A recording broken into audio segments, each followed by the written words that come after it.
कमलापुर की घनी बस्ती में रामलाल का बड़ा सा घर था। उसकी बड़ी फैमिली थी जिसमें उसकी पत्नी सुशीला, बेटी काजल और उसके 3 बेटे मुकेश, पंकज और अजय के साथ उनकी पत्नियां सुमन, पूजा और सोनी रहते थे। रामलाल के 2 पोते रवि, देव और 2 पोतियां पीहू और मुन्नी भी थीं। इतनी बड़ी फैमिली होने की वजह से घर में हर समय शोर होता रहता था और सुशीला ने अपने घर के खाने का दिनों के हिसाब से मेनू भी बना रखा था, जिसमें सुबह का नाश्ता और दोपहर का हल्का खाना होता, तो वहीं रात के खाने में 12 अलग अलग सब्जियां होती थी, जिसमें सबकी मनपसंद दालें, आलू, मटर, गोभी, रायता, सलाद, पुलाव, पनीर, बेसन की सब्जी, जीरा आलू, प्लेन सब्जी और मसालेदार सब्जियां रहती थी। वो भी सबकी अलग अलग पसंद की। एक दिन सुबह के समय जब तीनों बेटे ऑफिस के लिए तैयार होकर नाश्ते के लिए बैठे थे, तभी सुशीला चिल्लाते हुए अपनी तीनों बहुओं से कहती है, अरे कहाँ मर गई तीनों, नाश्ता तैयार हुआ कि नहीं? ये लो आ गई आवाज़ मम्मी जी की, इसीलिए मैं सबको जल्दी करने के लिए बोल रही थी। अरे कोई बात नहीं दीदी, नाश्ता तैयार ही है, बस 5 मिनट लगेंगे। 5 मिनट में तो मम्मी जी हमारी खटिया खड़ी कर देंगी। अब ज़्यादा बातें ना बनाओ, दोनों जल्दी नाश्ता लेकर चलो। इन महारानियों को अभी तक मेरी आवाज़ नहीं गई क्या? सबसे बस नौटंकी करवा लो, काम नहीं होता किसी से। तभी तीनों बहुएं हाथों में नाश्ता और चाय लेकर आती है और सबको नाश्ता देती है। सुमन, मैंने तुमसे क्या रखा है, मेरे आने से पहले यहाँ नाश्ता रेडी रखा करो। ये बात तुमको समझ में नहीं आती क्या? भैया सही कह रहे भाभी, अब 3 लोग मिलकर भी काम जल्दी नहीं निपटा पाते हो। देवर जी, बातें बनाने और खाने बनाने में बहुत फ़र्क होता है, समझे? रहने दो दीदी, जिस दिन ये लोग खाना बनाएंगे उस दिन इनको आटे दाल का भाव खुद पता चल जाएगा। चुप, तीनों खड़ी ससुर के सामने पटर पटर जुबान चला रही हो, शर्म बेच खाई है क्या? अरे जाने दो सुशीला, सुबह हुई नहीं कि घर में महाभारत शुरू करते थे ये सब। पापा वैसे घर में महाभारत तो भाभीयों की हरकतों की वजह से होती है। चुप कर काजल, अपने कॉलेज जा और तुम सभी अपने अपने ऑफिस निकलो। अभी तो बहुत देर हो रही थी सबको, अब यहाँ बैठकर टाइम पास कर रहे हो।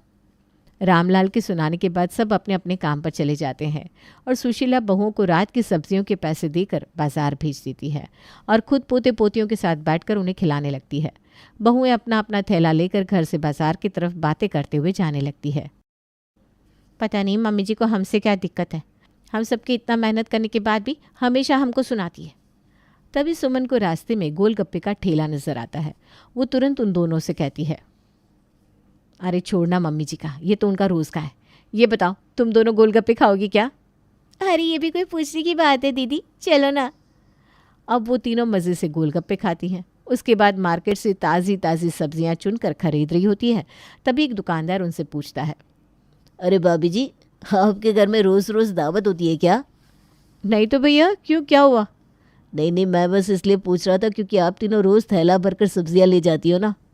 भैया, हमारे घर का खाना किसी दावत से कम नहीं है। रोज़ 12 तरह की सब्जियां खाते हैं हमारे घर वाले। क्या 12 तरह की सब्जियां बनाते हैं आप लोग, वो भी रोज़? अरे चौंक मत बबलू, ये अपने बाबूजी की बहू है।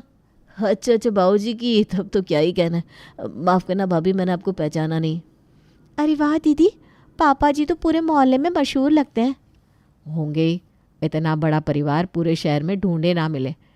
इन सब के लिए तो हम सब 8 बाजूबा होंगे। सुमन की बात सुनकर पूजा और सोनी ठहाके लगाकर हंसती है। फिर पूजा सबसे कहती है, दीदी मैंने आलू, गोभी, पालक, मटर, टमाटर, पनीर, शिमला मिर्ची, कटहल, कद्दू ये सब ले लिया है। और कुछ लेना है क्या? अरे बस सही है, आज का हो जाएगा। कल के लिए तो फिर से आना ही पड़ेगा ना। लेकिन दीदी सब मिलाकर अभी 9 सब्जियाँ ही हुई हैं। अरे मेरी माँ, तू अपना ज़्यादा दिमाग ना लगा, दालें भी तो है ना, हो जाएगा। चल अब, वरना मम्मी जी फिर कहेंगी सैर करने निकल गई थी क्या। चलो दीदी, वैसे भी मुन्नी अब तक रोने लगी होगी। अब तीनों जल्दी से घर आ जाती हैं। घर में घुसती ही सुशीला तीनों को देर से आने के लिए सुनाने लगती है। आ गई करम जलियो, मैंने तुम तीनों से कहा था ना घर जल्दी आना। मम्मी जी। चुप कर हकली, तुझसे सही से बोला भी जाता है क्या, या बस मुझे दिखाने के लिए नाटक करने लगती है?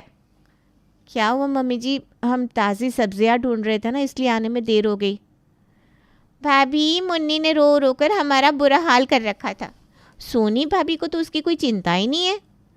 सोनी ये सुनकर चिंता दिखाते हुए मुन्नी को गोद में लेने के लिए तेज़ी से आगे बढ़ती है, लेकिन तभी सुशीला फिर से उसे ताना मारती है। रुक, अब वहीं खड़ी रह, नौटंकी कहीं की। अभी तक तुझे मुन्नी की याद नहीं आई? जब काजल बोली तो मेरी मुन्नी कर रही है। रहने दो माँ, मेरी सारी भाभियाँ गांव की है तो बाहर निकलकर शहर देखने लगती होंगी, है ना भाभी? बढ़िया ये शहर दिखाने वाली, चिड़ियाघर में रहकर शहर देखने की इच्छा पहले ही मर चुकी है मेरी। शांत रहो ना दीदी, क्यों हमारी लंका लगवाने पर तुली हुई हो? अब खड़ी खड़ी भजन कर रही हो क्या तीनों?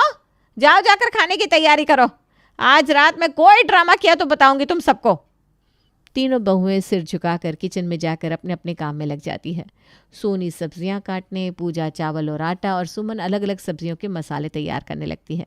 वे सब अब आपस में अपनी सास की नकल बनाकर एक दूसरे के मजे लेने लगती है।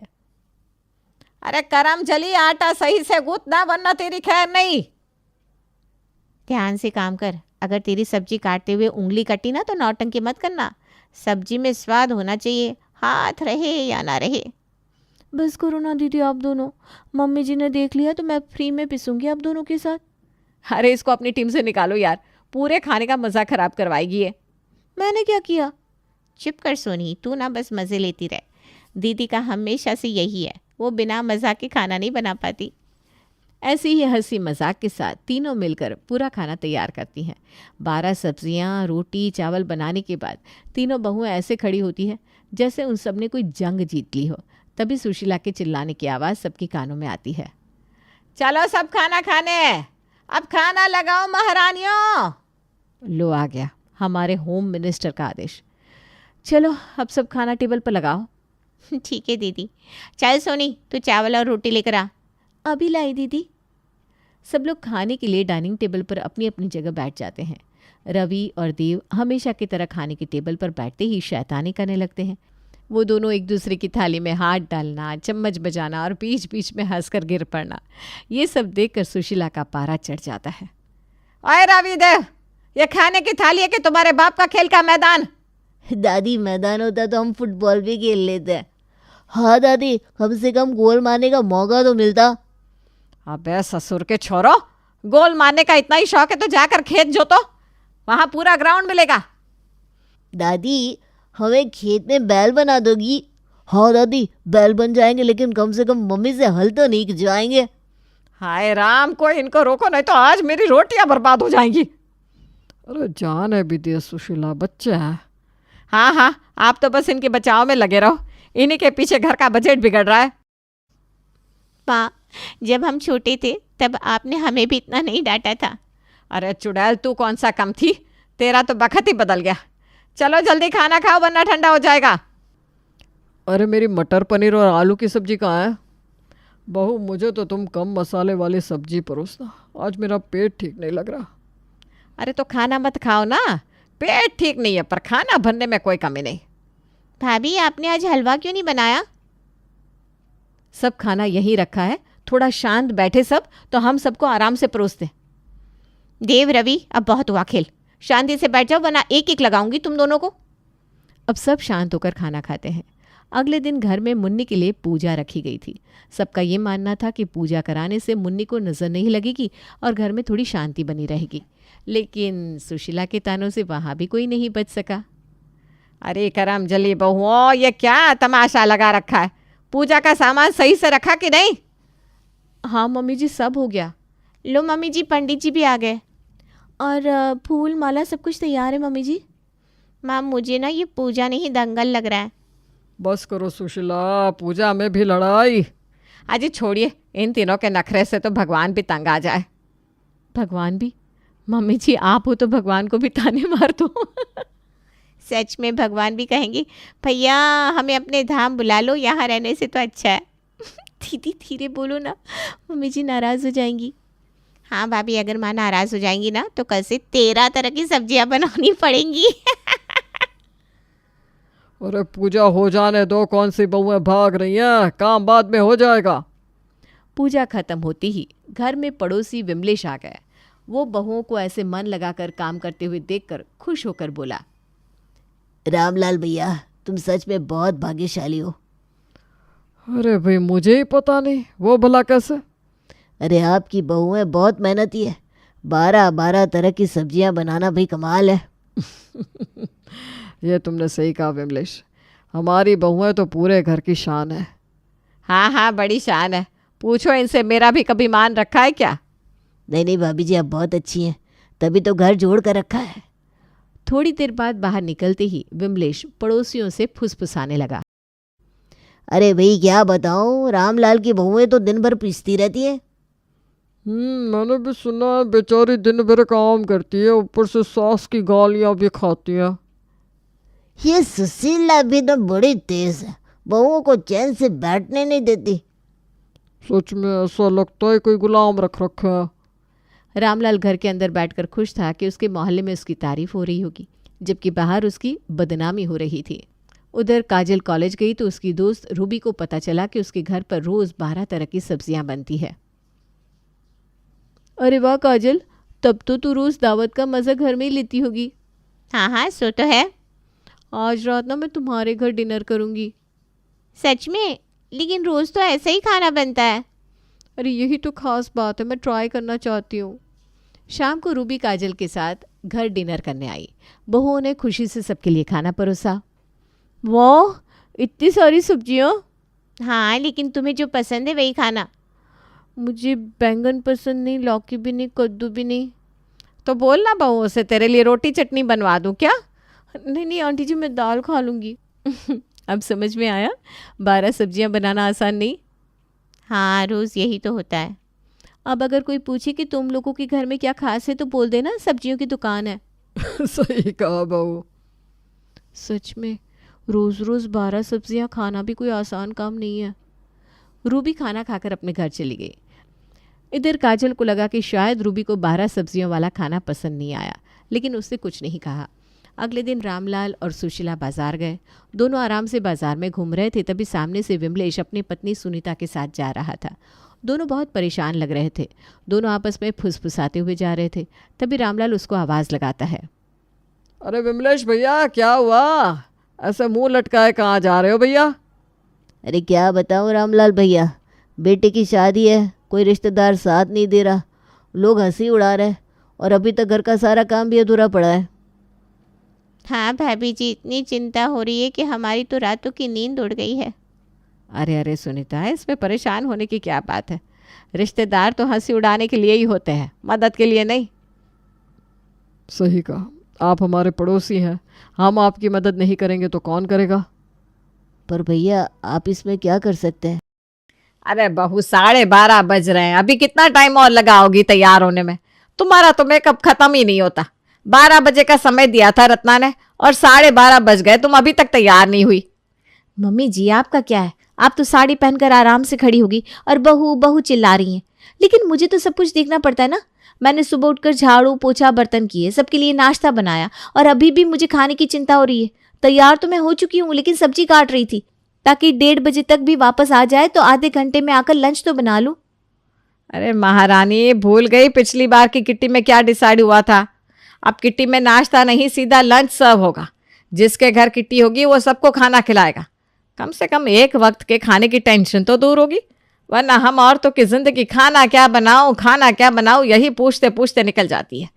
अब तू देर मत कर बहू, खाना तो हमें मिल ही जाएगा। तू बस फटाफट निकलने की तैयारी कर, कहीं ऐसा ना हो कि हम वहां पहुंचे तब तक सब कुछ खत्म हो चुका हो। ओके, चलिए माँ जी, मैं तैयार हूँ। दोनों सास बहू किटी में पहुंच जाती है। किटी रत्ना के घर में थी और रत्ना ने आज किटी में आई हुई सभी महिलाओं के लिए लंच में दाल चावल चोखा और सलाद का इंतजाम किया था। कहने को तो दाल चावल एकदम सादा भोजन है, लेकिन सच में इतनी सारी सहेलियों के साथ बैठकर दाल चावल और अचार चोखा और सलाद खाने का मज़ा ही कुछ और है। जिसे देखो वो रत्ना की तारीफ करते थक नहीं रहा था। मज़ा आ गया तुम्हारे हाथ का दाल चावल खाकर। तुमने तो आज दिन ही बना दिया। बिल्कुल ठीक कह रही है शशि बहन जी, खाना तो वाकई बड़ा स्वादिष्ट बना है। भाई मज़ा ही आ गया। किट्टी का असली मज़ा तो आज आया है। अरे समोसे और ब्रेड पकोड़े खा खा के ना मेरा दिमाग ख़राब हो गया था। आज तो सच्ची मज़ा आ गया। खाना तो वाकई अच्छा बना है, लेकिन अब बहुत होगी खाने की तारीफ। ये बताओ नेक्स्ट किटी किसके यहाँ होनी है? फिर उसके बाद किटी का मेनू भी डिसाइड कर लेते हैं। भाई सरप्राइज़ नहीं होना चाहिए।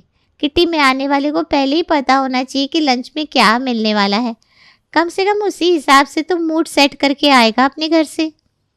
मीनाक्षी की बात सुनकर सभी लोग हंसने लगते हैं। बात तो मीनाक्षी की एकदम ठीक है। तो बताओ भाई, अगली किट्टी किसकी यहाँ होनी है? ठीक है, अगली किटी मेरे यहाँ पर। और ऐसा करती हूँ, देखो इंडियन तो रत्ना ने खिला दिया, अब मेरे यहाँ ना आप लोग सब चाइनीज़ खाना, क्या कहते हो? मेरी तरफ से चाइनीज़ लंच की पार्टी आप सबके लिए। अगली किट्टी में चाइनीज का नाम सुनकर तो जैसे किट्टी में आई सारी औरतों के मुंह में पानी आ जाता है। अरे बहन जी, चाइनीज़ का नाम ले दिया आपने। आपको पता भी है चाइनीज़ खाना मेरी कमज़ोरी है। भाई मैं तो पहले ही बता रही हूँ, मैं तो जमकर खाने वाली हूँ। अरे रत्ना बहन जी, आपने तो कमाल की बात कर दी। मैं कोई डरने वालों में से थोड़ी ना हूँ, जी भर के खाइएगा आप सब लोग। अगली किट्टी डिसाइड करने के बाद सभी लोग अपने घर आ जाते हैं। घर आकर, अरे माँ जी ये तो बढ़िया है, दाल चावल बनाओ और सबकी नज़र में हीरो बन जाओ। अरे बेटा, तू अभी नहीं है ना किट्टी में, इसलिए तुझे पता नहीं है। किट्टी में तो ऐसा ही होता है, जिसके घर किट्टी होती है ना, वो रानी होती है किट्टी की। बस इतनी हिम्मत होनी चाहिए कि इतने सारे लोगों को बनाकर खिला सको, फिर तारीफ सुनने के लिए तैयार रहो। तारीफ करने के लिए तारीफ जैसे काम भी तो करने पड़ते हैं पहले। अब तू देखना, कोकिला ने बुलाया है ना अगली किट्टी में, चाइनीज़ खाना खाने को मिलेगा। अब तू ही सोच, जब दाल चावल खाकर सब लोग इतनी तारीफ कर रहे थे, तो कोकिला का चाइनीज़ खाकर तो सब उसके दीवाने हो जाएंगे। मुझे लग रहा है कि 2-3 महीने तक तो उसके चाइनीज़ खाने की तारीफ ही चलती रहेगी। सास की बातें सुनने के बाद अब बहू रागिनी के मन में भी ये ख्याल आने लगा था कि वो भी कुछ ऐसा काम करे कि पूरे मोहल्ले में सब उसकी वाहवाही करने लगे। कुछ दिनों के बाद रागिनी और उसकी सास कोकिला के यहाँ किटी पार्टी में जाते हैं। कोकिला के यहाँ किटी में पहुंचने के बाद उन्हें पता चलता है कि कोकिला ने आज सभी के लिए फ्राइड राइस और चाउमीन बनाई है। फ्राइड राइस और चाउमीन खाने के बाद सब लोग उंगलियां चाट चाट कर उसके हाथ के खाने की तारीफ कर रहे थे। मैंने तो अपना वादा निभा दिया, खिला दिया सबको बढ़िया चाइनीज़। अब ये बताओ अगली किटी की जिम्मेदारी कौन ले रहा है? अगली किट्टी ऐसा करते हैं, रागिनी के यहाँ कर लेते हैं। अरे रागिनी की यहाँ क्या किटी करोगी? इसने आज तक तुम्हें अपने घर बुलाकर कभी कुछ खिलाया है? जो अब खिलाएगी, छोड़ो भाई उन्हें। ले, इस शशि के घर तो बहू भी आ गई है, तब भी किसी को घर बुलाने को तैयार नहीं होती। और हम लोगों को देखो, हम अकेले इतना काम मैनेज कर लेते हैं। थोड़ी सी हिम्मत भी दिखानी चाहिए, क्यों भाई? बिल्कुल ठीक कह रहे हैं आप लोग। नेक्स्ट किटी हम ही होस्ट करेंगे और मुझे कोई प्रॉब्लम नहीं है, मैं सब मैनेज कर लूँगी। अरे क्या बोल रही है तू? इतनी आसान नहीं होती किट्टी होस्ट करना। इतना सारा खाना बनाना पड़ेगा, सबके मेहमान नवाजी करना, भाई मेरे बस की ना है। माँ जी, मुंह के मुंह सब लोग आपकी बेइज्जती कर रहे हैं, लेकिन फिर भी आपको कोई फ़र्क नहीं पड़ रहा। अब आपकी बहू आ गई है, आपको टेंशन लेने की कोई ज़रूरत नहीं है। मैं बोल रही हूँ ना, मैं बनाकर खिलाऊंगी ना सबको। अरे भाई क्या खुसर पुसर करने लग गए दोनों सास बहू? क्या हुआ, इरादा बदल गया क्या? जल्दी बताओ, तुम्हारा फिक्स है या नहीं, वरना फिर कोई और जिम्मेदारी ले ले। नहीं नहीं, हम लोग तैयार हैं। मैं बोल रही हूँ ना, नेक्स्ट किटी मेरे यहाँ पर। और क्या कह रहे थे आप लोग? पहली किटी में इंडियन खाना हो गया, चाइनीज़ हो गया, तो ठीक है, इस बार ना मैं साउथ इंडियन खाना बनाऊंगी, साउथ इंडियन डोसा, ठीक है ना? वाह वाह, मानना पड़ेगा बहू, हिम्मत वाली हो तुम। सीधा डोसा की पार्टी दे रही हो। चलो हम तो बड़े खुश हैं, इतने सालों बाद ही सही शशि के घर पार्टी तो मिलेगी। किटी के लिए आइटम बढ़िया सिलेक्ट किया है तुमने। कोई अनोखा ही होगा जिसे डोसा खाना पसंद ना हो। मुझे तो लगता है सबको ही पसंद होगा। डोसे का नाम सुनकर किटी में आई हुई सभी महिलाओं के चेहरे खिल गए थे। सब लोग अब बेसब्री से 1 महीना गुजरने का इंतजार कर रहे थे, ताकि उन्हें अगली किटी में रागिनी के हाथ का बढ़िया स्वादिष्ट गर्मा गर्म डोसा खाने को मिले। घर आकर, अरे क्या रायता फैला कर आई है तू? पता भी है कुछ तुझे? रायता? आपकी इज्जत बचाइए, इसमें रायते वाली कौन सी बात है? अरे महारानी, जब इतने सारे लोगों को घर पर बुलाया जाता है तो ऐसी चीज़ बनाई जाती है जो फटाफट बन जाए। और तूने क्या सिलेक्ट किया? डोसा। आता भी है तुझे डोसा बनाना? अगर सीखना चाहे तो इंसान क्या नहीं कर सकता, सब कुछ बन सकता है। मैं मैनेज कर लूंगी ना माँ जी, आप क्यों टेंशन ले रही हो? अरे मैं क्यों टेंशन लूंगी? टेंशन लेने की बारी तो अब तेरी है। कोई बुरा मानता है तो माने, मैं तो साफ कह देती हूँ भाई, हमसे इतने लोगों का खाना नहीं बनेगा। लेकिन तू चौधरन बनकर सबको इनवाइट करके आ गई है। अब मेरा मुंह क्या देख रही है? लग जा काम पर। 1 महीने का समय है तेरे पास, सीख ले डोसा बनाना, वरना 1 महीने बाद तो नाक कटनी तय है मेरी। ये लो, माँ जी तो बिना बात ही घबरा रही थी। डोसा बनाने में ऐसा आखिर है क्या? बस चावल के आटे का बैटर तैयार करना है, उसके बाद तवे पर डालकर चमचे से गोल गोल घुमाना है और बन गया डोसा। इतनी सी बात। कल ही माँ जी को डोसा बनाकर खिलाती हूँ, माँ जी को भी तो पता चले कि उनकी बहू कितनी टैलेंटेड है। अगले दिन सुबह।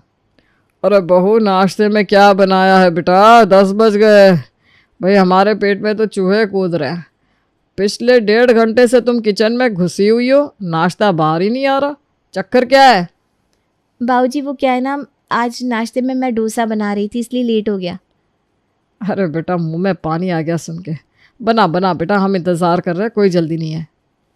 वो क्या है ना बाबूजी, डोसा बनाने की कोशिश तो कर रही थी लेकिन मुझसे बन नहीं पा रहा है। ये देखिए ना, जितनी बार भी तवे पर बैटर डालती हूँ वो तवे पर ही चिपक जाता है, छूटता ही नहीं है। पिछले 1.5 घंटे से यही हो रहा है मेरे साथ। समझ में नहीं आ रहा गलती कहाँ हो रही है। अरे तो ऐसा बोलो ना कि एक्सपेरिमेंट कर रही हो। बेटा जाने दो, तुम ऐसा करो, हमारे लिए 2 पराठे ही बना दो भाई, भूख लग रही है बड़ी ज़ोरों की। ठीक है बाबूजी, मैं आपके लिए पराठे बना देती हूँ, लेकिन आप चिंता मत करिए, कल मैं आपको पक्का किसी और रेसिपी से डोसा बनाकर खिलाऊंगी। यूट्यूब पर सैकड़ों चैनल है। अब डोसा बनाना कोई रॉकेट साइंस थोड़ी ना है कि कोई सीखना चाहे तो सीख ना पाए। हाँ बेटा, हमें पूरा यकीन है। तुम तो साक्षात अन्नपूर्णा हो हमारे घर की, तुम जो चाहे वो बना सकती हो। लेकिन बेटा अभी ना बातों में समय खराब मत करो, जल्दी से हमें कुछ खाने के लिए दे दो। ससुर जी के कहने पर रागिनी डोसा का बैटर और जले हुए डोसों को एक किनारे करके जल्दी जल्दी उनके लिए पराठे सेकने लगती है। पता नहीं क्या गलती हो रही है, समझ भी नहीं आ रहा। दिखने में जितना आसान लग रहा था, बनाते समय मुझे नानी याद आ गई। एक भी डोसा ढंग से नहीं बना, इतने सारे डोसे ट्राई करने पर भी। अगले 2-3 दिन तक रागिनी लगातार डोसा बनाना ट्राई करती है। अलग अलग रेसिपी, यूट्यूब, कुकरी बुक सब ट्राई करती है, लेकिन हर बार कुछ न कुछ कमी जैसे रह ही जाती थी। 10 दिन के बाद लगता है ऐसे डोसा बनाना नहीं आएगा मुझे। ऐसा करती हूँ, कोई कुकिंग कोर्स ज्वाइन कर लेती हूँ। आजकल तो ऑनलाइन हर चीज़ सिखाई जा रही है, मैं भी ना घर बैठे बैठे सीख लूँगी। रागिनी एक कुकिंग क्लास में इनरोल कर लेती है और अच्छी खासी रकम जमा करने के बाद कुकिंग क्लास करने लगती है। 1 सप्ताह के बाद कुकिंग कोर्स तो खत्म हो गया, अब डोसा बनाकर घर में सबको सरप्राइज कर दूंगी। अगले दिन सुबह। जल्दी से नहाकर आ जाइए, आज नाश्ते में आप सबके लिए सरप्राइज है। क्या सरप्राइज है भाई, हमें भी तो पता चले। आप सब लोग टेबल पर बैठो, बस थोड़ी देर में आप सबको पता चल जाएगा। रागिनी किचन में जाकर डोसे का बैटर तैयार करती है और तवे पर डालकर डोसे बनाने शुरू करती है। लेकिन न जाने उसके डोसे में कैसा ग्रहण लगा था कि इतने तरीके से ट्राई करने के बाद भी आज फिर उसके डोसे तवे पर जाकर चिपक रहे थे। कितनी देर और लगाओगी, ले भी आओ। कितनी देर तरसाओगी। अरे क्या करूं, सबको नाश्ते के टेबल पर बिठा दिया और अब एक भी डोसा ढंग का नहीं बन रहा। ऐसा करती हूँ, आज यही डोसा खाने के लिए दे देती हूँ। अरे ये क्या बना लाई, कौन से जन्म की दुश्मनी निकाल रही हो भाई? इसे नाश्ता कहते हैं? अरे कितनी मशक्क़त करके मैंने ये डोसे बनाया और आपने आते ही मुंह बना लिया। बस थोड़े से टूटे फूटे ही तो बने हैं, बाकी स्वाद बहुत अच्छा है बैटर में, मैंने टेस्ट करके बनाया है। ऐसा है महारानी, ये स्पेशल नाश्ता ना तुम अपने पास ही रख लो, मुझे ऑफिस के लिए देर हो रही है, मैं चलता हूँ। बाबूजी, अपनी बहू के हाथ का स्पेशल नाश्ता आप खाओ। अरे बेटा एक बात बता, मैंने तुझे पिछली बार भी समझाया था, एक बार फिर समझा रहा हूँ। अरे क्यों पीछे पड़ी है? और भी तो बहुत सारी डिश है दुनिया में, कुछ और बना लिया कर। डोसा ही क्यों बनाना है तुझे? पिछले कुछ दिनों से मैं रोज़ रोज़ डोसा इसलिए ट्राई कर रही हूँ क्योंकि आने वाली 5 तारीख को मैंने किटी की सारी औरतों को अपने घर सांभर डोसा खाने का इनविटेशन दे रखा है। ये क्या बात हुई? जो काम तुम्हें करना आता नहीं उसकी जिम्मेदारी अपने माथे लेने की क्या जरूरत थी? मुझे क्या पता था बाबूजी की डोसा मुझसे नहीं बनेगा। इस डोसे के चक्कर में मैं इतना महंगा डोसा तवा भी खरीद कर ले आई, लेकिन मुझे नहीं पता था कि ये डोसा मेरे गले की हड्डी बन जाएगा। अब बेटा मुसीबत मोल ली है तो भुगतना तो तुम्हें पड़ेगा ही। देखो बेटा, अब ये जले टूटे फूटे डोसे खाने की हिम्मत मेरे अंदर तो है नहीं, मैं तो फल खाकर काम चला लूँगा। तुम ऐसा करो, हटा दो ये डोसा, अपनी सास को खिला देना। पर एक एक करके सभी लोग डोसे खाने से मना कर देते हैं। बस 2 दिन का टाइम बचा है, क्या करूँ कुछ समझ में नहीं आ रहा। ऐसा करती हूँ, कल एक बार फिर ट्राई करूँगी, हो सकता है कल डोसा बन ही जाए। पता नहीं कहाँ गलती हो रही है मुझसे। ये सांभर तो फिर भी बन जाता है, लेकिन डोसा का क्या करूँ? अगले दिन सुबह सासू माँ, आज क्या बनाएगी नाश्ते में? मैं सोच रही थी डोसा बना लेती हूँ, मैंने बैटर बना कर रखा है। हाथ जुड़वा लो, लेकिन डोसे का नाम मत लेना मेरे सामने। अरे भाई छोड़ दो, ये डोसा नहीं बनने वाला तुमसे। और तुम्हें डोसा बनाने का शौक पूरा करना है, आराम से करो, लेकिन मेरे सामने वो टूटे हुए डोसे लाकर रखने की ज़रूरत नहीं है। ससुर की बात सुनकर बेचारी रागिनी मन मार कर रह जाती है। किट्टी वाले दिन, बात समझदार बन रही थी ना तू? थोड़ी देर में किट्टी वाली सारी औरतें आती होंगी। मैं तो ये सोच सोच के परेशान हूँ कि आज अपनी इज्जत का दिवाला निकलने वाला है। सही बता रही हूँ, तूने तो मुझे कहीं मुंह दिखाने लायक नहीं छोड़ा। अब पिछले 1 महीने से तो प्रैक्टिस कर रही हूँ ना, और आपको पता भी है कभी कभी ना मेरा डोसा एकदम परफेक्ट बन भी जाता है। हो सकता है जब सब लोग आए तो कोई चमत्कार हो जाए और मेरा डोसा अच्छा बन जाए। अंधेरे में तीर चलाने के लिए तुझे किट्टी पार्टी मिली थी? बाकी सब तो दाल चावल खिलाकर हीरोइन बन गई, और तू डोसा खिलाकर बेइज्जती कराएगी। कुछ ही देर में किट्टी में शामिल होने वाली औरतें घर आने लगती हैं। सबको कोल्ड ड्रिंक देने के बाद रागिनी जाकर रसोई में डोसा बनाने लगती है। लेकिन हाय रे बेचारी की फूटी किस्मत, बाकी दिनों की तरह आज भी उसके डोसे एक के बाद एक टूटते ही जा रहे थे। अरे भाई, और कितनी देर इंतजार करवाओगे? लंच पर बुलाया है, अब क्या डिनर तक तुम्हारे डोसे का इंतजार करना पड़ेगा? ले भी आओ भाई। बात तो ठीक ही है ना, आखिर कितनी देर इंतज़ार करवाऊंगी मैं सबको। अब जैसे बन रहे वैसे ही ले जाकर सर्व कर देती हूँ। रागिनी जाकर सबको टूटे हुए डोसे सर्व करती है। रागिनी के टूटे हुए डोसे देखकर किटी पार्टी में आई हुई सभी औरतें उसका मजाक उड़ाने लगती हैं। अरे भाई, अगर खिलाने का मन नहीं था तो ऐसे ही मना करती थी। अब ये टूटे फूटे डोसे लाकर खिलाने का क्या मतलब? हम तो यही नहीं समझ पा रहे। यही मतलब है इन टूटे फूटे डोसे की शक्ल देखकर कि खुद ब खुद चलते बनो। अब बेइज्जती करवाने के लिए यहाँ बैठे मत रहो, और नहीं तो क्या। एक एक करके सारी औरतें कुछ न कुछ कमेंट पास कर रही थी, जिसे सुनकर रागिनी की सास का पारा गर्म होता जा रहा था। अरे मुझे पता था यही होगा किट्टी वाले दिन, इसीलिए समझाया था बहू को कि 1 महीने का समय है, ढंग से प्रैक्टिस कर ले। लेकिन इसने तो जैसे कसम खा रखी थी, मोहल्ले की औरतों के सामने मेरी इज्जत का फालूदा बनाकर रख दिया। कॉलोनी की औरतें अभी भी मजाक उड़ा रही थी, तभी रागिनी प्लेट में करारे करारे डोसे लेकर आती है। अरे भाई, अभी तक तो तुम टूटे फूटे डोसे खिला रही थी, अचानक से इतने अच्छे डोसे कहाँ से बना लाई? बाजार से तो नहीं मंगवाया ना? किट्टी के रूल तो ब्रेक नहीं कर रही हो? पता है ना, outside food not allowed in kitty. अरे भाई, आप लोगों को यकीन ना हो तो आकर रसोई में देख लो, सारे डोसे मैंने खुद बनाए अपने हाथों से। किचन में आकर, वो तो अच्छा हुआ कि मैंने समधन जी को आज सुबह ही फ़ोन करके डोसे वाली पूरी समस्या के बारे में बता दिया था। फिर क्या था, समधन जी कहने लगी कि रागिनी ने पहले बताया होता तो कब की आप लोगों की परेशानी मैं सॉल्व कर देती। आप चिंता मत करिए, मैं समय से पहुंच जाऊंगी, और फिर देखना आपकी किटी में आई सहेलियों को कैसे बढ़िया डोसे बनाकर खिलाती हूँ। और देखो, बिल्कुल समय से पहुंच गई समधन जी, बच गई हमारी इज्जत। और तू ना ज़्यादा खुश मत हो, मेरी वजह से इज्जत बची है। तेरे हाथ में सारी बाजी दे दी होती ना तो तूने तो आज नाक कटवाने की पूरी तैयारी कर रखी थी। वो तो मैं पीछे के दरवाजे से समधन जी को अंदर ले आई और सब संभाल लिया उन्होंने। अरे माँ, बताओ ना मम्मी जी को कि अब मुझे समझ में आ गया है कि मैं कहाँ गलती कर रही थी। देखिए ना, माँ के आते ही मुझसे भी डोसे बनने लगे। बस मुझे ये समझ में नहीं आ रहा था कि बैटर को कैसे फैलाना है और कितने टेम्परेचर पर हीट करना है। चल, अब तो तू सीख गई ना, और इतने पापड़ बेल लिए तूने, लेकिन माँ से पूछा नहीं एक बार, क्यों? माँ, वो मुझे लगा आपको क्या परेशान करना, मैं मैनेज कर लूँगी। लेकिन चल, अब डोसा तो खा लिया सबने, अब तारीफ के लिए तैयार हो जा।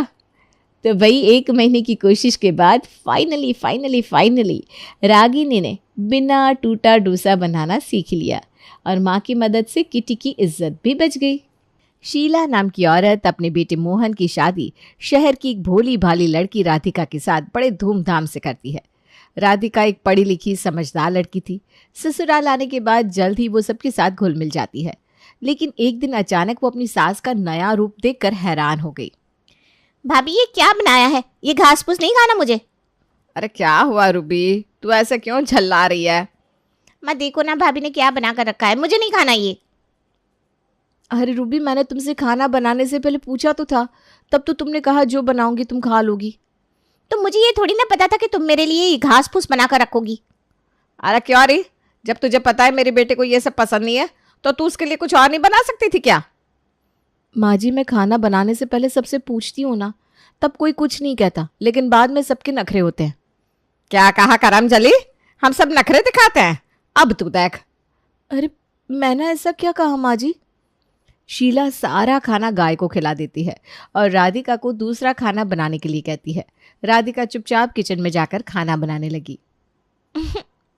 वाह माँ, तुम्हारा जवाब नहीं। तुम्हें सबकी अकल ठिकाने लगाना बहुत अच्छे से आता है। अरे चुप कर, अगली बार से पहले ही बता देना क्या खाना है, वरना मैं तुझसे खुद खाना बनवाऊंगी, समझी तू? समझ गई। शीला की बात से रूबी नाराज हो जाती है। कुछ दिन बाद राधिका के ससुराल में कुछ खास मेहमान आते हैं जो कि मुकेश के पुराने दोस्त थे। मुकेश उन लोगों के साथ बैठकर बातों में व्यस्त हो गया। राधिका, मेहमानों के लिए चाय और नाश्ता तैयार कर देना, ध्यान रखना कि कुछ कमी ना हो।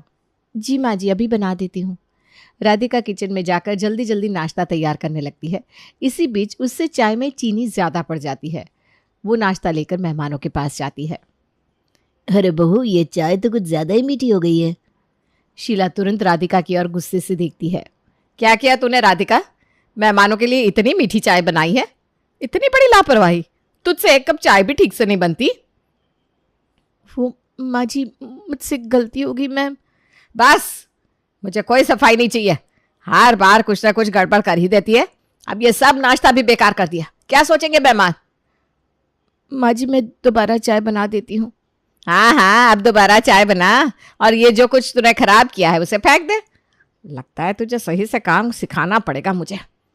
माँ जी, मुझे माफ़ कर दीजिए। लगता है तेरी माँ ने तुझे कुछ सिखाया ही नहीं, इसलिए हर काम बिगाड़ देती है। राधिका जल्दी से वापस किचन में जाकर फिर से चाय बनाती है। उसका मन उदास हो चुका था, लेकिन उसने अपनी भावनाओं को दबा लिया। वो अब दोबारा चाय और नाश्ता मेहमानों के लिए लेकर जाती है। इतना टाइम लगता है क्या राधिका चाय बनाने में? अरे कोई बात नहीं शीला, बहू अभी नई है, धीरे धीरे सीख जाएगी। तुमने इसे सर पर चढ़ाया है, तभी ये काम में इतनी ढीली है। शीला मेहमानों के सामने अपनी नाराजगी और बढ़ा चढ़ा कर दिखा रही थी। सब लोग थोड़ी देर चुपचाप बैठे रहे। फिर एक दो ने माहौल हल्का करने की कोशिश की। अरे अब छोड़िए भी भाभी जी, बच्ची है वो, उसको अभी इस घर के तौर तरीके सीखने में टाइम तो लगेगा ना। हाँ जी, ठीक कहा आपने भाई साहब। कुछ दिन बाद रूबी अचानक सीढ़ियों से उतरते समय फिसल गई और उसके पैर में गहरी चोट लग जाती है। घर में हंगामा मच जाता है। उसको तुरंत अस्पताल ले जाया गया, जहां डॉक्टर उसका इलाज करते हैं और उसे भर्ती करने का फैसला करते हैं। लेकिन शीला तो राधिका पर गुस्सा हो जाती है। राधिका, देख तेरी लापरवाही की वजह से क्या हो गया। मेरी बेटी को इतनी बड़ी चोट लग गई। माँ जी, मैंने तो रूबी को कई बार कहा है कि ध्यान से चले। अरे बस कर, अब बहाने मत बना। हर बार यही कहती है और देख क्या हो गया।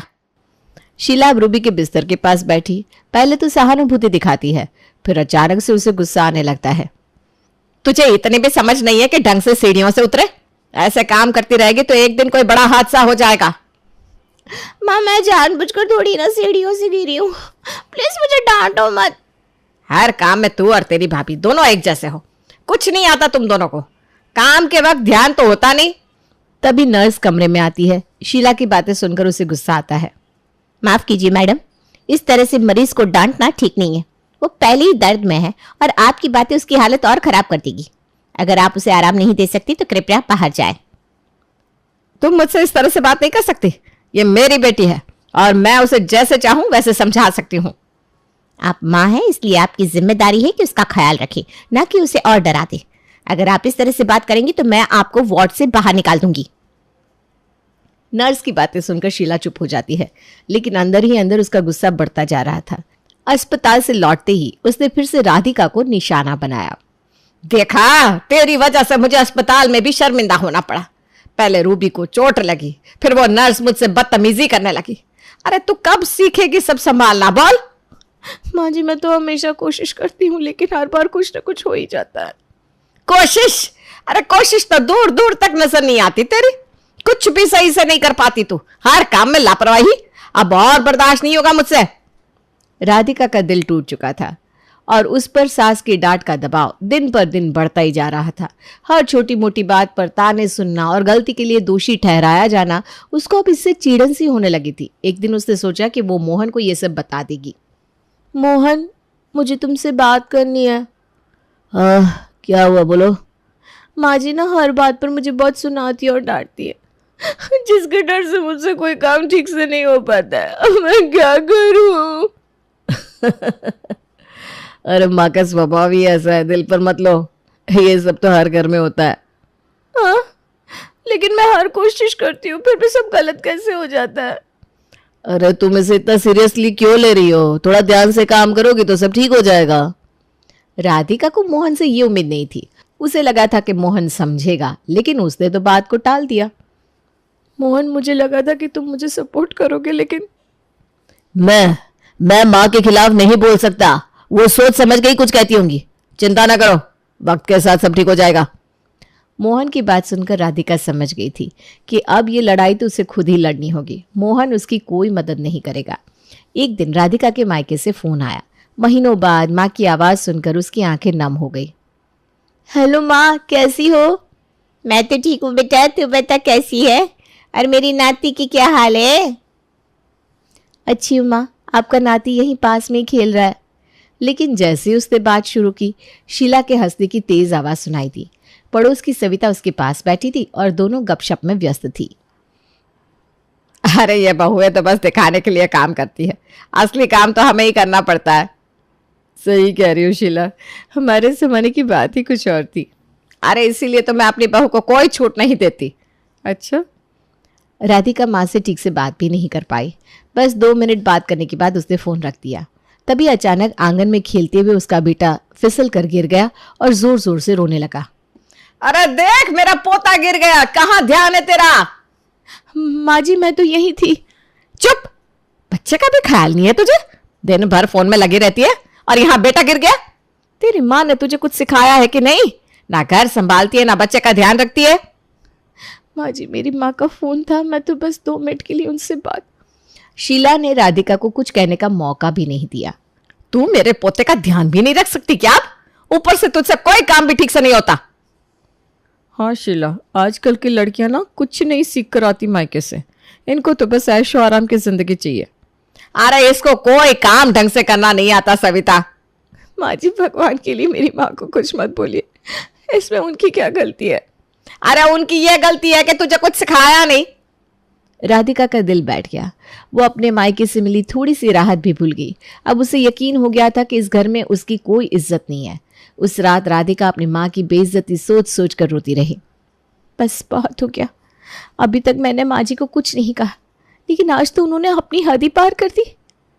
अब मुझे उन्हें सबक सिखाना पड़ेगा। राधिका ने अब फैसला कर लिया कि वो चुप नहीं बैठेगी। एक दिन जब फिर से शीला ने उसे बेवजह डांटा तो राधिका ने सीधे उसकी आंखों में देखकर जवाब देने का मन बना लिया। राधिका, ये सब क्या किया है तूने? घर के काम में इतनी लापरवाही? तुझे बार बार समझाना पड़ेगा क्या? माँ जी, मैंने सब काम ठीक से किया है। अगर आपको कोई समस्या है तो पहले से बता देती। हर बार ताना मारने से कुछ नहीं बदलेगा। क्या? तो अब मुझसे ऐसे बात करेगी?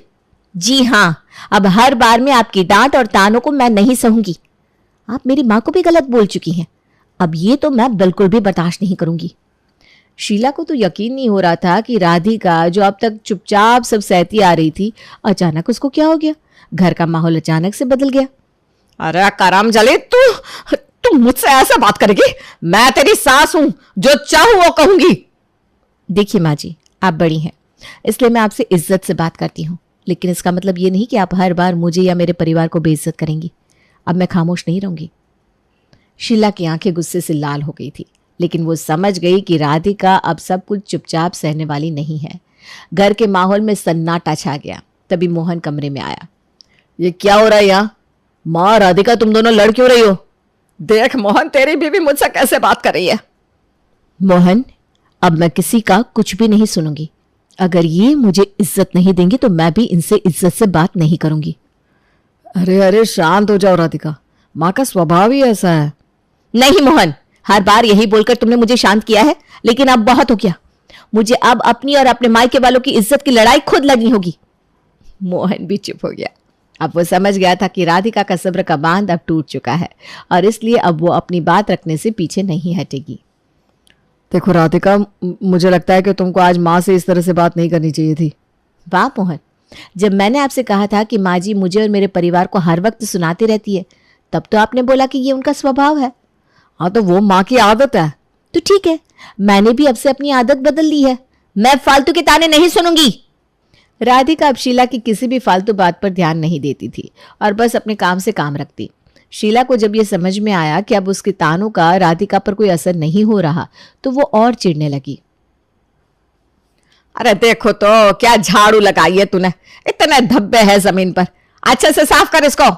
माँ जी मैंने तो पूरी सफाई कर दी थी, फिर भी आपको गंदा लग रहा है तो मैं दोबारा कर देती हूँ। हर काम तुझसे कहकर करवाना पड़ेगा, खुद से नहीं कर सकती क्या? आप कहे तो अभी कर देती हूँ। अरे रहने दे, मैं खुद ही कर लूंगी, तुझसे तो कभी सही नहीं होगा। जैसी आपकी मर्जी, कर लीजिए।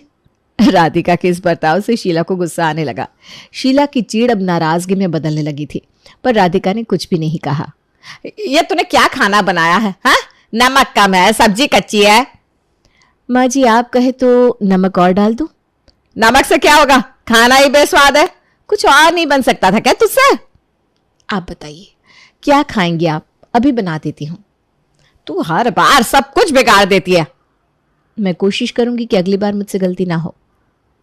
क्या हो गया इसे, मेरी हर बात को इतने शांत होकर कैसे मानने लगी है ये?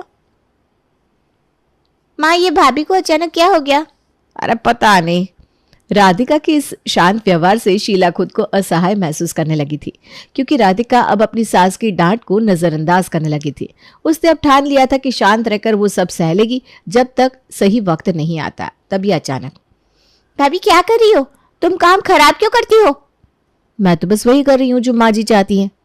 हाँ हाँ, अब माँ का नाम लेकर खुद को सही साबित मत करो। तुम क्या कहना चाहती हो? लगता है तुम्हारे मायके में भी सब ऐसे ही करते होंगे भाभी, तभी तो तुम्हें कोई काम आता नहीं।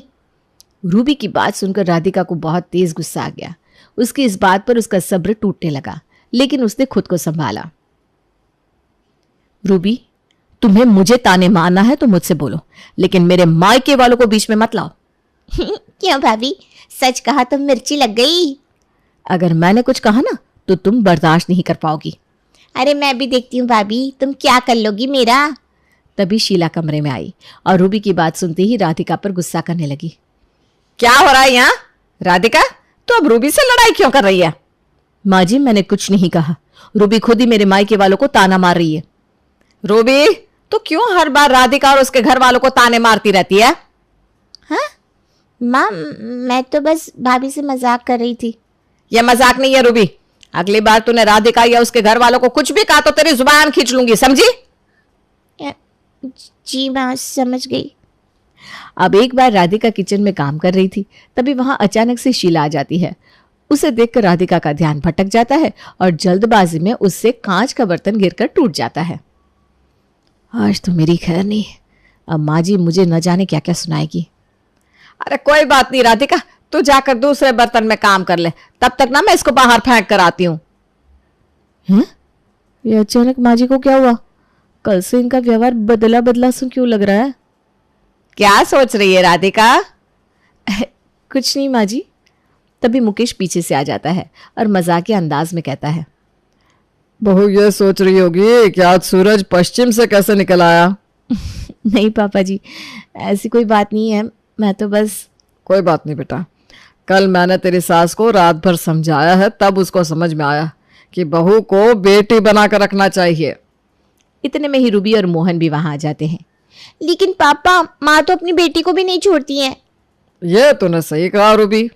ऐसा नहीं है, माँ को हमेशा सब गलत समझते हैं, लेकिन माँ कभी किसी को फालतू में नहीं सुनाती। हाँ बस उनका स्वभाव थोड़ा सा कठोर है, लेकिन मेरी माँ दिल की बहुत साफ है। देखा, कोई भी नहीं, सिर्फ मेरा बेटा मुझे अच्छे से पहचानता है, बाकी सबको तो मैं और मेरी बातें हजम ही नहीं होती। लेकिन हाँ, मैंने राधिका के साथ पिछले दिनों बहुत गलत किया। अरे नहीं माँ जी।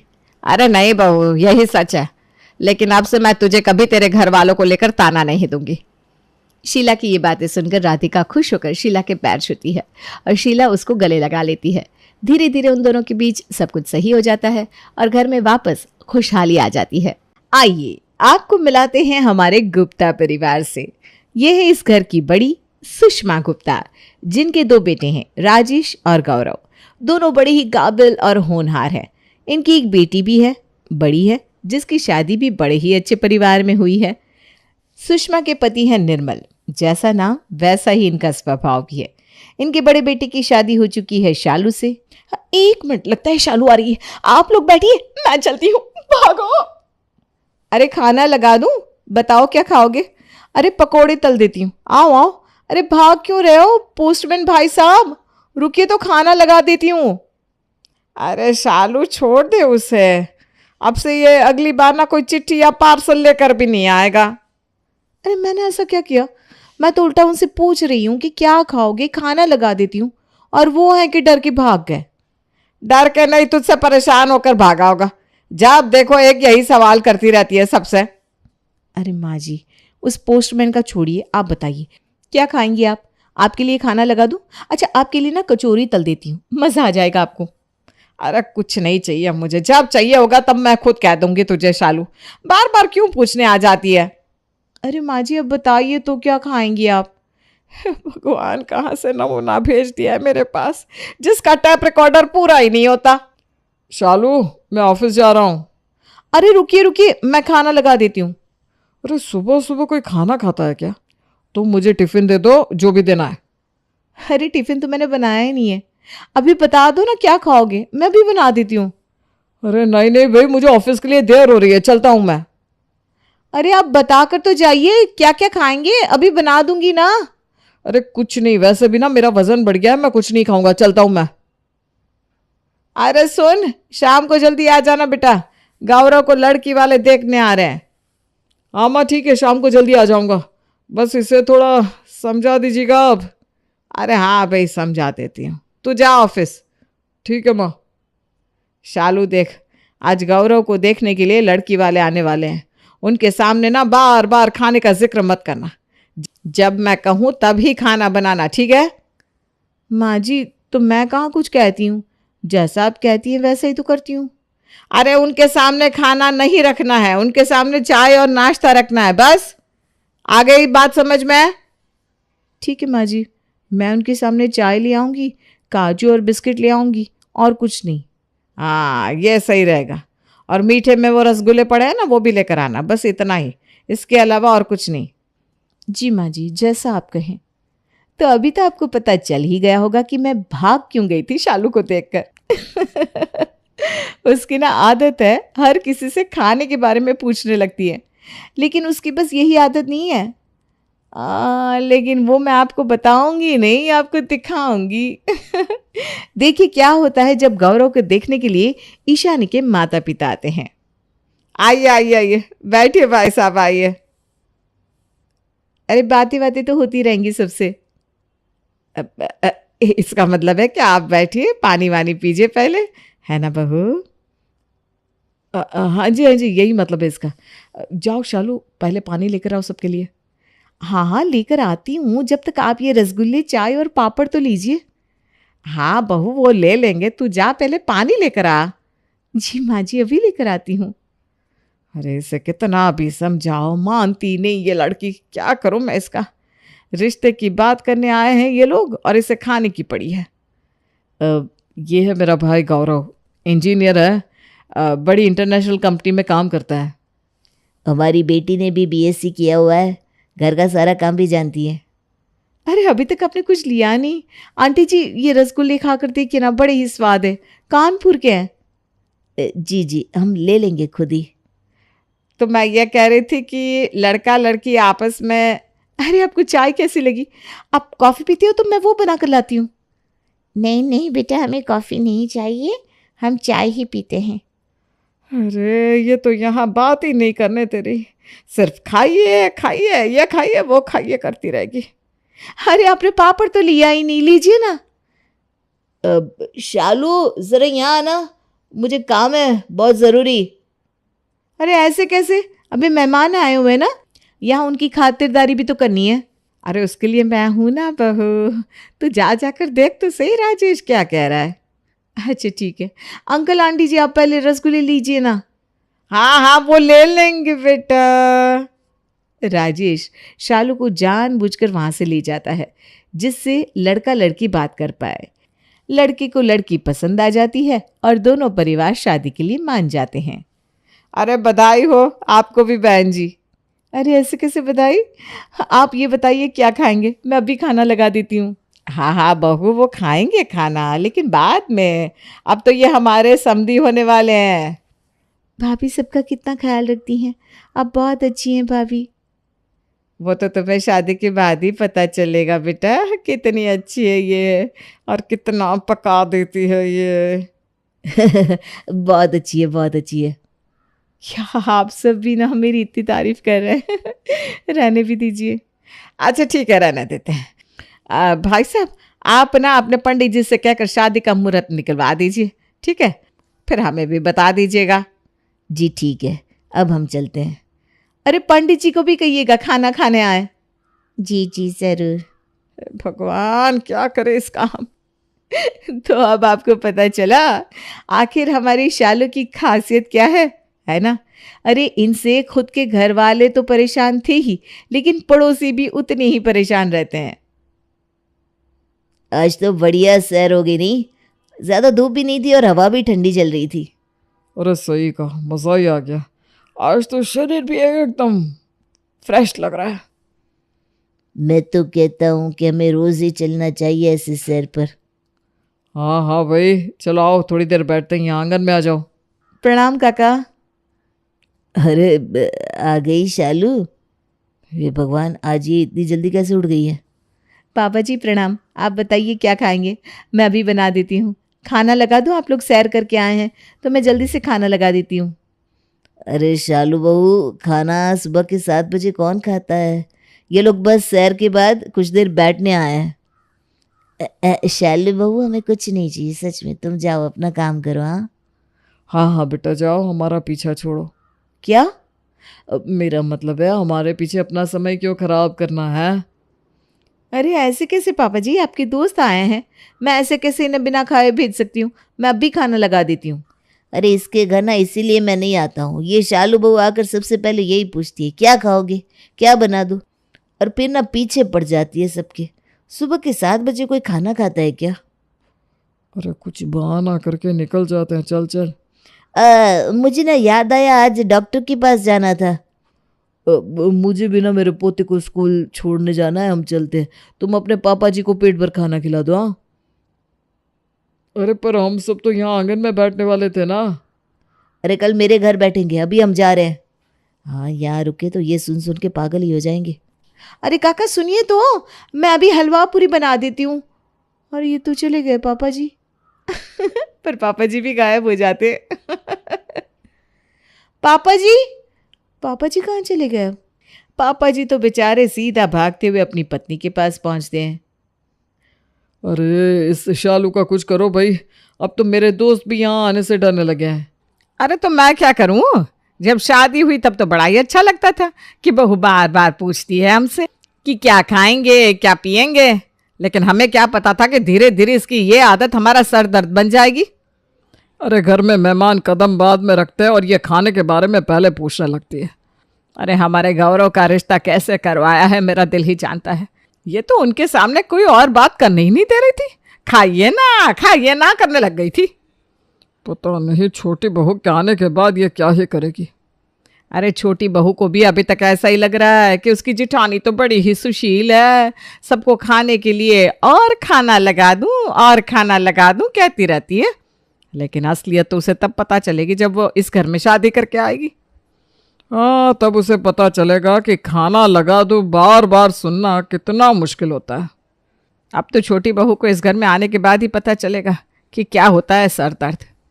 शालू की सियापे को दूर रखकर गुप्ता परिवार लग गया गौरव और ईशानी की शादी की तैयारी में। दोनों परिवार ने बहुत ही धूमधाम से दोनों की शादी करवाई और बड़े ही धूमधाम से ईशानी का स्वागत भी होने जा रहा था उसकी ससुराल में। ईशानी, अब कलश गिराकर अपने ससुराल में अपना पहला कदम रखो। अरे ये सब तो होता ही रहेगा, पहले मैं खाना लगा दूं, सबको भूख लगी होगी ना। अरे शालू बहू, यहाँ ईशानी का गृह प्रवेश हो रहा है, खाने की बात मत कर। अरे माँ जी ये सब तो होता ही रहेगा, मैं खाना लगा दूं। बाहर हलवाई ने ना गर्मा गर्म पूरियां तली है, लगा दूं क्या खाना? शालू जिसको खाना खाना होगा वो खा लेगा, अब ईशानी का गृह प्रवेश करवा ले। हाँ करवाइए ना, उसके बाद। अरे उसके बाद जिसको खाना खाना होगा वो खुद खा लेगा, तुम्हें कुछ करने की जरूरत नहीं है, समझी? ईशानी तुम इसे छोड़ो, चलो आ जाओ गृह प्रवेश करो। शालू को साइड में रखते हुए सब लोगों ने बड़े ही प्यार से ईशानी का स्वागत करवाया और सबने उसे नेक भी दिया। ये लो मेरी तरफ से।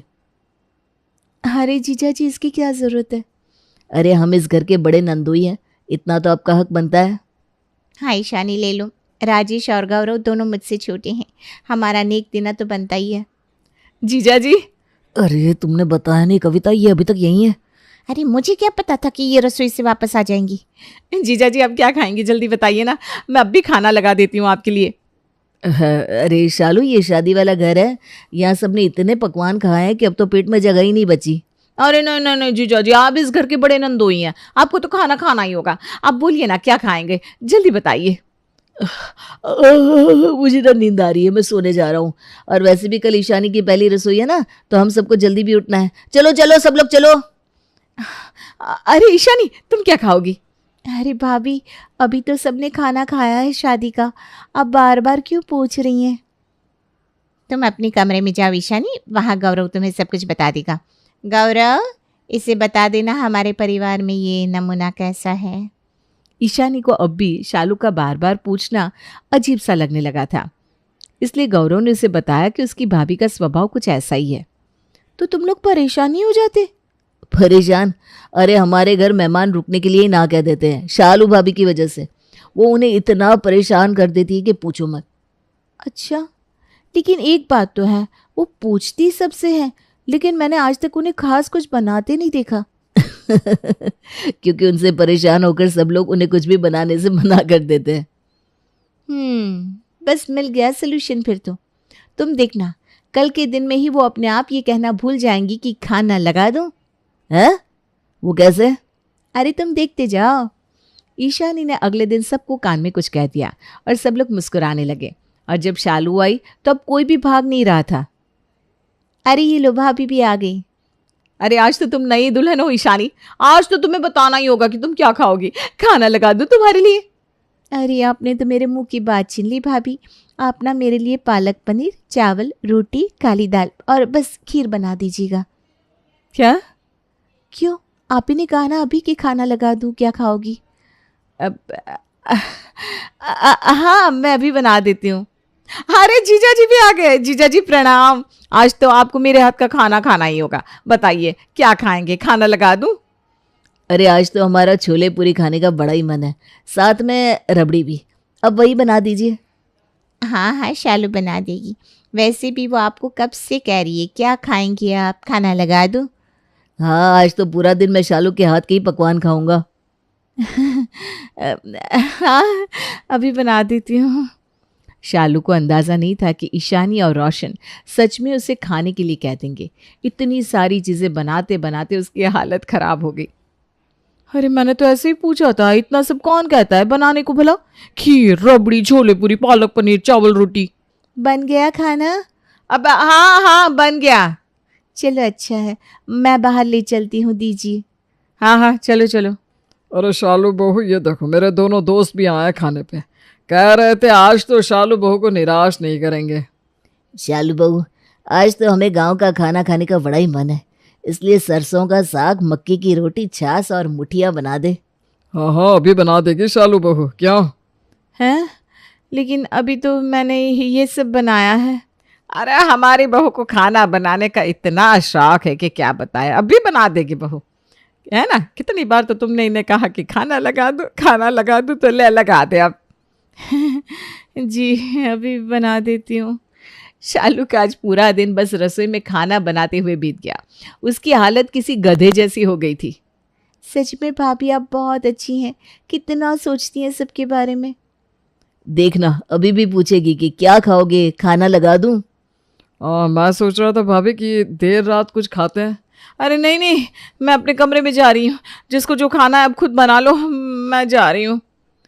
अरे भाभी सुनिए तो।